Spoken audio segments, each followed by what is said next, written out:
Hello everyone, welcome to my channel. I hope everyone is having a wonderful day. The late summer sun filtered through the high windows of the London studio, casting a warm glow over Eamonn Holmes as he adjusted his jacket in front of the mirror. He looked older these days, not just in years but in the way memories had left shadows behind his eyes. For decades, he and Ruth had been Britain's golden couple of morning television. Laughter, banter, the occasional sharp word exchanged behind the scenes, but always united on screen. That illusion had cracked recently, not with a bang, but with a slow crumble that the tabloids devoured like vultures. Today, for the first time, Eamonn was going to speak about it.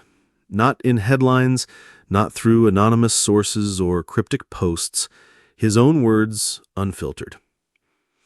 The interviewer sat across from him, young and eager, her notepad filled with carefully crafted questions.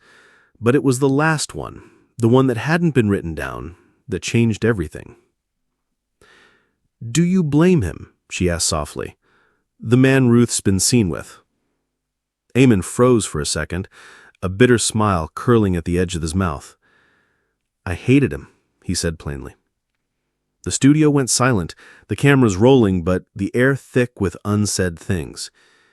Eamonn leaned forward, his voice lower now. "I hated him, not because of what he did, but because he made me realize what I hadn't done. For years, I thought loyalty was enough, but I stopped showing up, emotionally. When the cameras were off, so was I." He paused, running a hand through his graying hair.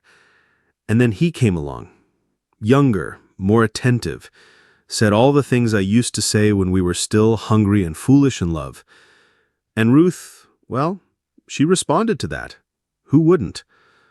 The interviewer looked stunned, not expecting vulnerability from a man the press often portrayed as stubborn, even cold. I watched it unfold like a slow-motion car crash. At first I told myself it was nothing, then I got angry. I said things I regret, to her, to him. In my head, I turned him into a villain because it was easier to admitting I'd been one too. His voice cracked slightly, but he didn't stop.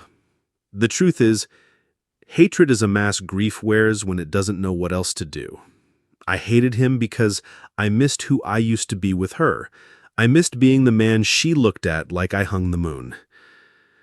There was a silence.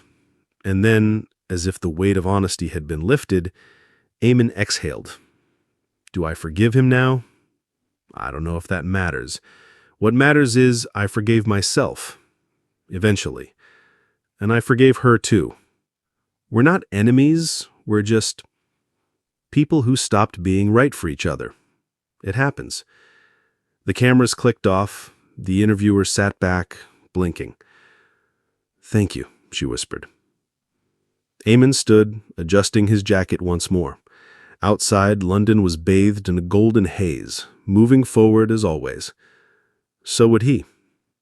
As he walked away from the studio, past posters of him and Ruth frozen in time, smiling like nothing ever cracked, he felt lighter.